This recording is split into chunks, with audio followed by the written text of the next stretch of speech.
शं वरुणः शन्नो भवत्वर्यमा शन्न इन्द्रो बृहस्पतिः शन्नो विष्णुरुक्रमः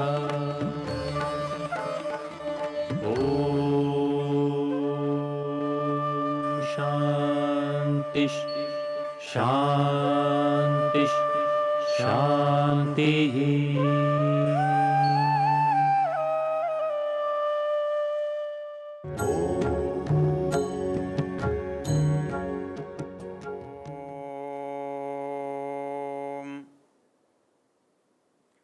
हम यजुर्वेद के 34वें अध्याय के शिव संकल्प मंत्रों पर चर्चा कर रहे हैं।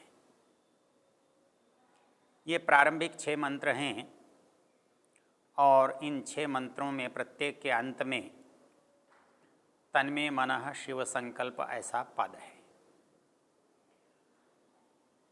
इसमें मंत्र का ऋषि शिव संकल्प है और मंत्र का देवता मन है। हमने पहले प्रथम मंत्र की चर्चा की यज्जाग्रतो, और उसके बाद दूसरे मंत्र की चर्चा चल रही थी। दूसरा मंत्र था येन कर्माण्यपसो मनीषिणो यज्ञे कृण्वन्ति विदथेषु धीराः यदपूर्वं यक्षमन्तः प्रजानां तन्मे मनः शिव संकल्पमस्तु। तन्मे मनः शिव संकल्पमस्तु, ऐसा मेरा मन शिव संकल्प वाला होवे। तो कैसा होवे उसकी चर्चा मंत्र के कुछ शब्दों में की गई है। येन कर्माण्यपसः मनीषिणः, मनीषिणः अपसः मनीषिणः कर्माणि कृण्वन्ति। जो विद्वान कर्मनिष्ठ हैं वो जिसके द्वारा इन मन कर्मों को करते हैं, जिस मन के द्वारा विद्वान लोग कर्मों को करते हैं। विदथेषु, जो हमारे कर्म हैं वो दोनों तरह के, ज्ञान की प्राप्ति के और ज्ञान के प्रयोग के। तो ज्ञान के प्रयोग के लिए भी हम जो कर्म कर रहे हैं वो भी ज्ञानपूर्वक होते हैं,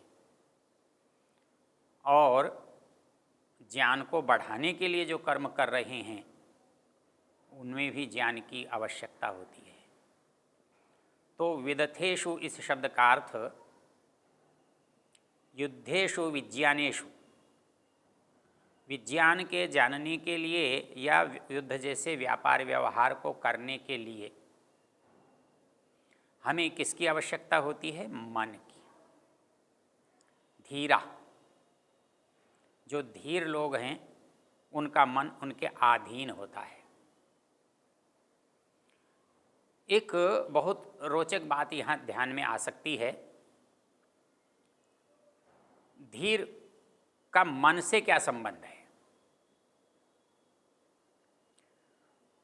हमारे यहाँ धर्म में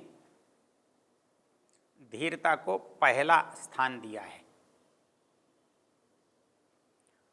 और जब धर्म के लक्षण मनु महाराज कहते हैं तो उन्होंने धृति क्षमा दमोस्तेयम शौचमिंद्रिय निग्रह धीर विद्या सत्यमक्रोधो दशकम धर्म लक्षणम। यदि विचार किया जाए तो केवल धैर्य ही नहीं, जितने भी 10 के 10 लक्षण हैं जो धर्म के, वो मन से ही संबंधित हैं। ये सारे लक्षण मन पर घटित होते हैं, मन से क्रियान्वित होते हैं। ये मन की परिस्थिति को ही बता रहे हैं। वो कहते हैं कि धीराः, जो धैर्य वाले हैं वे इस मन से काम ले सकते हैं। तो मन का धीरता से क्या संबंध है?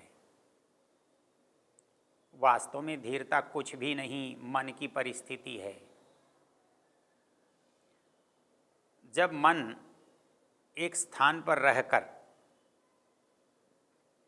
कार्य करता है तब वह धीर होता है, धैर्य वाला होता है। धीरता स्थिरता से आती है। हमारा मन जब चंचल होता है, जब रजोगुण में रहता है,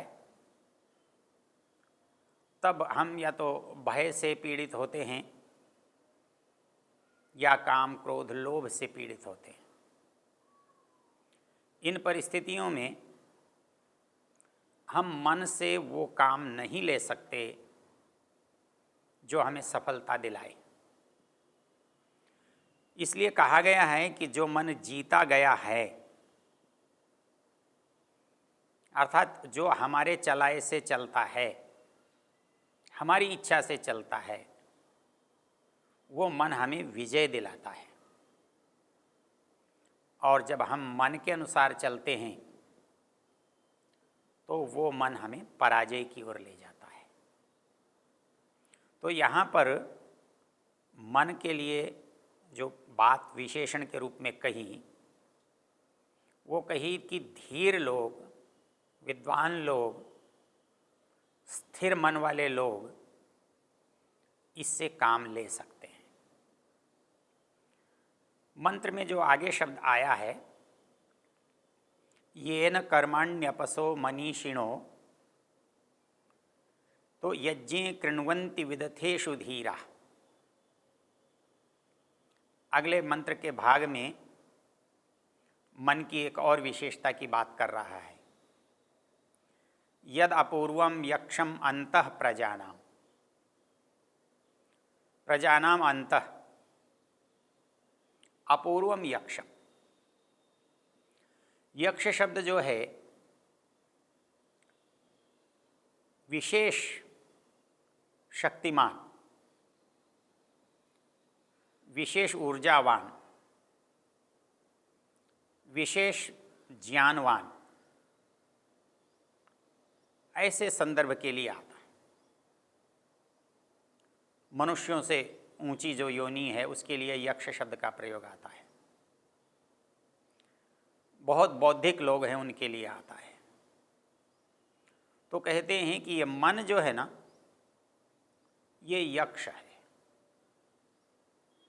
ये विशेष है।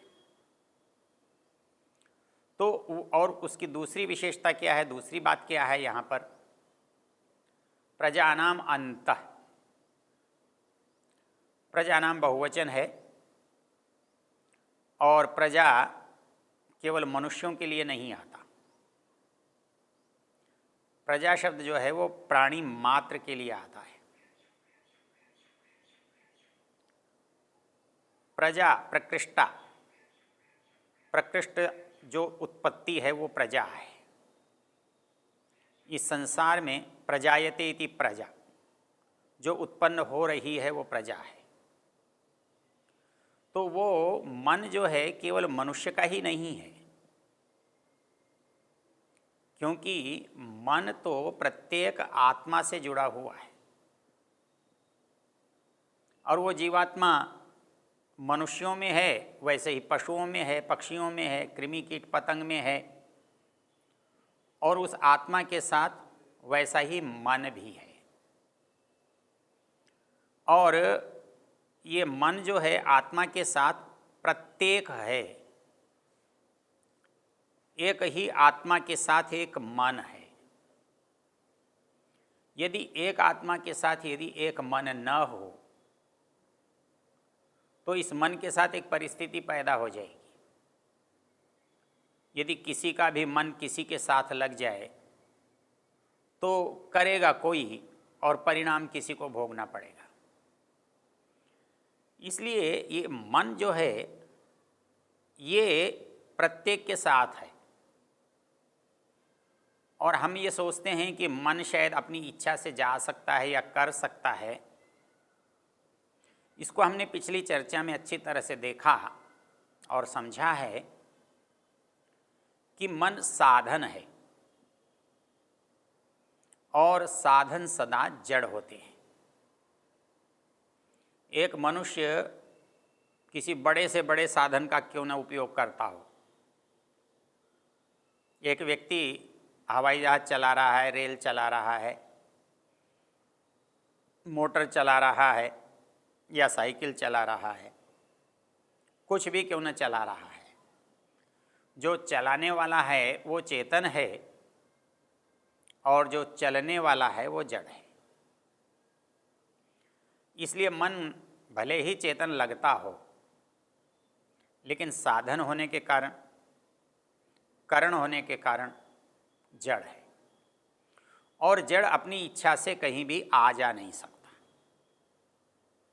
इसलिए मन का कहीं जाना और आना माने तो वो आत्मा के सामर्थ्य के बिना संभव नहीं है, आत्मा की इच्छा के बिना संभव नहीं है। जब आत्मा की इच्छा से मन जाएगा तो मन स्वतंत्र कैसे होगा? मन स्वतंत्र नहीं है तो वो दूसरे के पास कैसे जा सकता है? वो कितना भी दूर जा सकता है, लेकिन आत्मा की इच्छा के बिना नहीं जाता, आत्मा के कार्य के बिना नहीं जाता। आत्मा अपने कार्य कराने के लिए उसे भेजता है और वो उस कार्य को करता हुआ, जानता हुआ वापस आता है।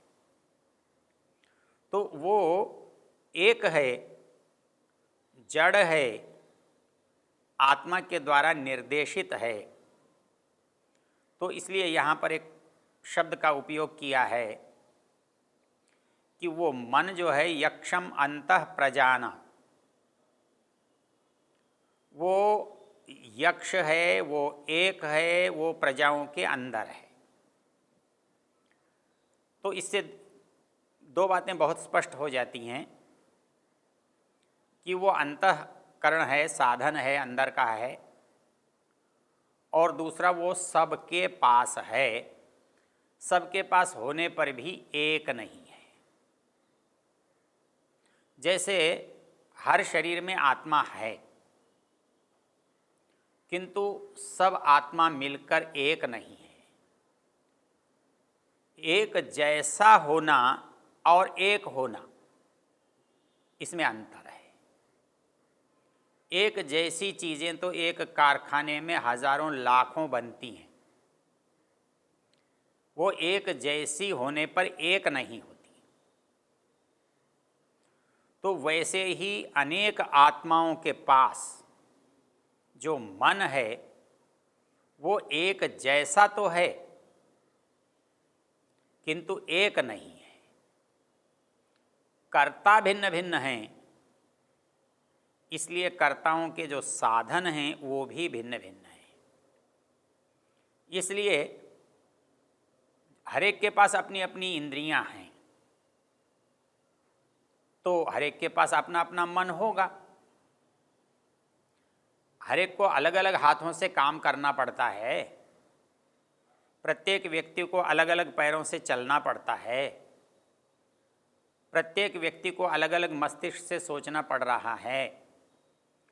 तो जैसे प्रत्येक व्यक्ति के लिए अलग अलग बाह्य करण हैं, तो फिर सबका एक करण कैसे हो सकता है? क्योंकि जो मन की विशेषता बताई थी वो थी एक समय में एक ही काम करता है। और हम देखते हैं हजारों लाखों करोड़ों व्यक्ति एक समय में अलग अलग तरह के काम कर रहे हैं। यदि एक ही मन होता तो सब एक जैसा ही करते हुए पाए जाते, एक जैसा ही करते हुए देखे जाते, किंतु ऐसा नहीं होता है। कोई व्यक्ति दौड़ रहा है, कोई बैठा है, कोई चल रहा है, कोई सो रहा है। तो ये जो सारी परिस्थिति है ये बता रही है कि जैसे बाहर सबके करण अलग अलग हैं, वैसे सबका अंतःकरण भी अलग अलग है, पृथक पृथक है। क्योंकि अंतःकरण हमको जहाँ कर्म करने में सहायक होता है, वहाँ किए हुए जो कर्म हैं उनका संग्रह भी हमारे पास ही होता है, जिनका फल मिलना है उसको भी हमारे पास ही होता है।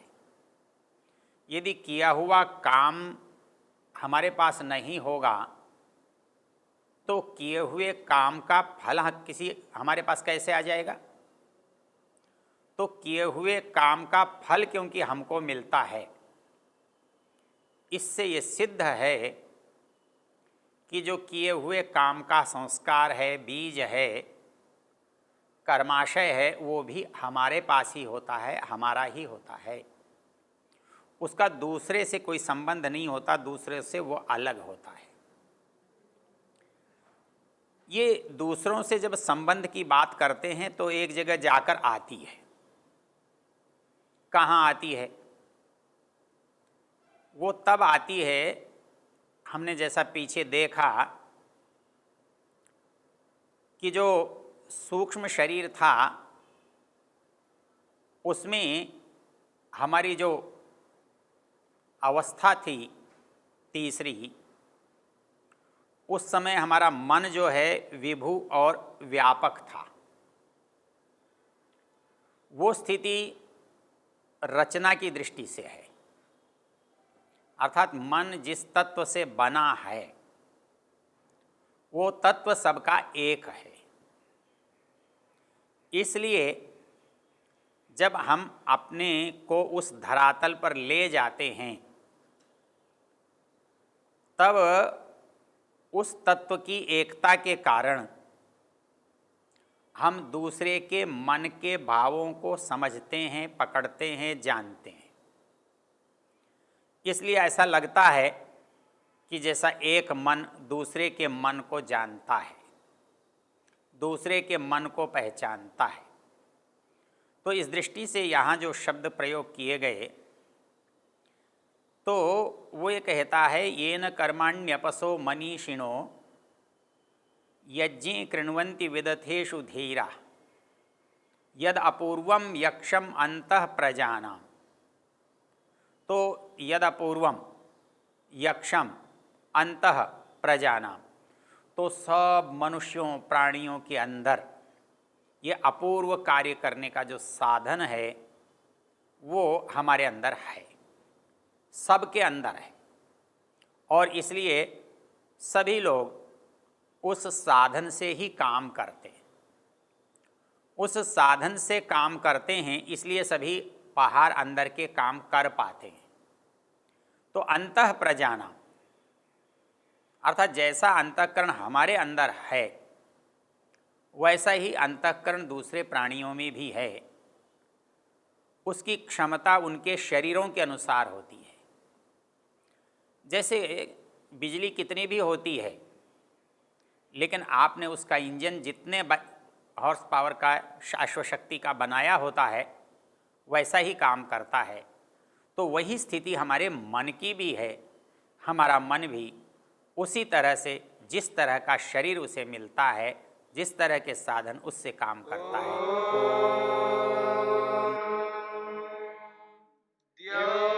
शांतिरंतरिक्षं शांतिर्पृथिवी शांतिरापः शांतिरोषधयः शांतिः वनस्पतयः शांतिर्विश्वे देवा शांतिर्ब्रह्म शांति सर्व